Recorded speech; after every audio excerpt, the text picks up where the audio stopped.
If I had it to do over again, I would have done it differently. I would have gone to the legislature, worked with them. But what was driving me was obviously making a difference about young people's lives. Cervical cancer is a horrible way to die. And I happen to think that what we were trying to do was to clearly send the message that we're going to give moms and dads the opportunity to make that decision with parental opt-out. Parental rights are very important in the state of Texas. We do it on a long list of vaccines that are made. But on that particular issue, I will tell you that I made a mistake by not going to the legislature first. Let me address Ron Paul just a minute by saying I will use an executive order to get rid of as much of Obamacare as I can on day one. Congresswoman Bachmann, do you have a problem with anything that Governor Perry just said? You're a mom. I'm a mom, and I'm a mom of 3 children. And to have innocent little 12-year-old girls be forced to have a government injection through an executive order is just flat out wrong. That should never be done. That's a violation of a liberty interest.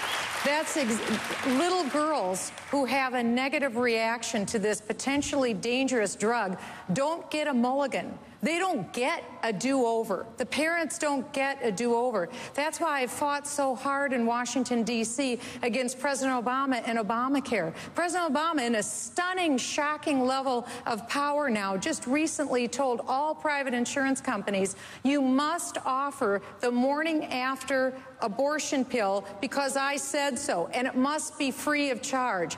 That same level coming through executive orders and through government dictates is wrong.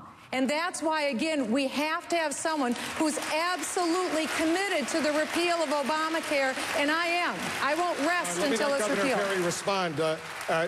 Was what you signed into law, that vaccine for 11 and 12-year-old girls, was that, as some of your critics have suggested, a mandate? No, sir, it wasn't. It was very clear it had an opt-out. And at the end of the day, this was about trying to stop a cancer and giving the parental option to opt out of that. And at the end of the day, you may criticize me about the way that I went about it, but at the end of the day, I am always going to err on the side of life. And that's what this was really all about for me. Senator Santorum, go ahead. Can I add to that, Wolf? Can I add to that? Hold on a second. First Congresswoman Bachmann, then Senator Santorum. I just wanted to add that we cannot forget that in the midst of this executive order, there was a big drug company that made millions of dollars because of this mandate. We can't deny that. What are you suggesting? What I'm saying is that it's wrong for a drug company because the governor's former chief of staff was the chief lobbyist for this drug company. The drug company gave thousands of dollars in political donations to the governor, and this is just flat out wrong. Right. The question is it about life or was it about millions of dollars and potentially billions for a drug company? All right, I'll let Senator Santorum hold off for a second. You got to respond to that. Yes, sir. The company was Merck, and it was a $5,000 contribution that I had received from them. I raised about $30 million. And if you're saying that I can be bought for $5,000, I'm offended.